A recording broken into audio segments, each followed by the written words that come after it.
एक साधु हैं बाबा भारती। उनके पास एक बहुत ही सुंदर घोड़ा है जिसका नाम है सुल्तान।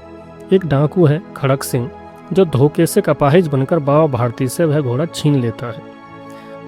पिछली कहानी के विपरीत इस कहानी को देखते हैं जहां कॉन्शियसनेस पुरानी आदतों और पहचान पर कंट्रोल करती है।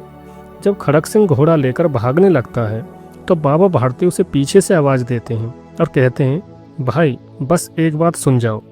डाकू खड़क सिंह बोला, बाबा घोड़ा तो अब वापस नहीं दूंगा। यदि बॉडी की प्रोग्रामिंग की सोची जाए तो बाबा भारती को गुस्सा आना चाहिए था, घोड़ा खोने का अफसोस करना चाहिए था और खड़क सिंह से लड़ना चाहिए था।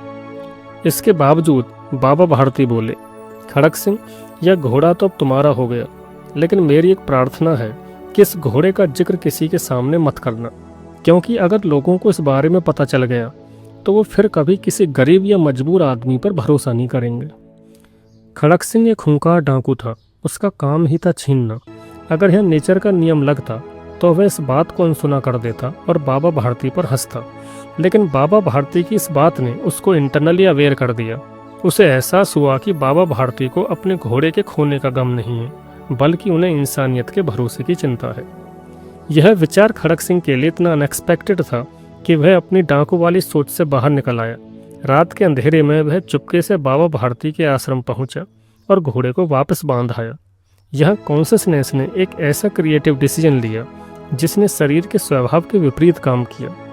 ऑस्पेंस्की कहते हैं कि आंखों के पीछे से जो झांकता है वह मन है और मन की पावर असीम है, परंतु नेचर ने मन को इस तरह डिजाइन किया है कि वह एक लिमिट से ज़्यादा वर्क नहीं कर सकता।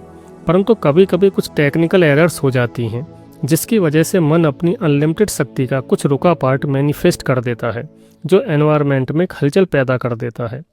कॉन्शियसनेस एक ऐसा क्रिएटिव डिसीजन लेती है जो लोगों की सोच से बिल्कुल अनएक्सपेक्टेड होता है। यह विज्ञान और प्रकृति के उन नियमों से पूरी तरह परे है जहां हर चीज़ का नतीजा पहले से ही पता होता है। यही वजह है कि जब दुनिया में ऐसी घटना घटती है जहां कोई इंसान अपनी नफरत या पुराने जख्मों को भुलाकर कुछ ऐसा कर देता है जिसकी कोई उम्मीद नहीं कर रहा था, तो वह पूरी दुनिया के लिए एक मिसाल बन जाती है। लोग ऐसी घटनाओं की मिसाल देने लगते हैं क्योंकि यह कॉमन लॉजिक और समझ से बिल्कुल परे होती है। किसी को समझ नहीं आता कि यह कैसे मुमकिन हुआ, लेकिन असल में यह वह चेतना ही है जो ऐसे काम कर देती है जिसकी हम कल्पना भी नहीं कर सकते। जहाँ मशीन की तरह चलने वाला दिमाग हार जाता है, वहाँ कॉन्शियसनेस अपनी ताकत दिखाती है और इंसान को उसकी पुरानी प्रोग्रामिंग से आज़ाद कर देती है।